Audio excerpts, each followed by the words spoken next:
আসসালামু আলাইকুম প্রিয় বন্ধুরা, আমি আজকে আপনাদেরকে দেখাবো আমাদের এখানে প্রপার মেরামতকারীর অভাবে মূলত আমাদের ফিলোডারগুলো ঘন ঘন নষ্ট হচ্ছে, ঘন ঘন কাজ করতে হচ্ছে। এই যে দেখতেছেন একটা ফিলোডার, যেটার ইঞ্জিনের সমস্যা, এটা ইঞ্জিন সিজ করছে।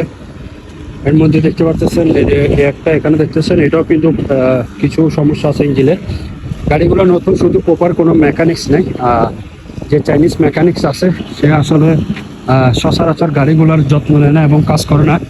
এই যে দেখতে পারতেছেন আপনারা, এই গাড়িটা গতকালকে নতুন ইঞ্জিন করছে, ইঞ্জিন বানছে। এই যে গাড়ির রেগুলার টেগুলার সব কিছু পরিবর্তন করছে। এই যে একটা পার্কিং করে রাখছে। এই গাড়িগুলোর মূলত সমস্যা হচ্ছে শুধু মেকানিক্সের কারণে। প্রত্যেকটা গাড়ির কিন্তু সমস্যা শুধু মেকানিক্সের কারণে। প্রিয় ভাইরা, আসলে কিছু করার নাই। চাইনিজের এখানে কোনো এক্সপিরিয়েন্স কোনো মেরামতকারী নাই। যে মেরামতকারী যারা আছে মূলত সবগুলাই দেশের নর্মাল, তেমন একটা নাই। আর আমাদের বাংলাদেশের কোনো মেকানিক্স এই জায়গায় নাই, যার কারণে গাড়িগুলো কিন্তু প্রপারভাবে কাজ করা হচ্ছে না।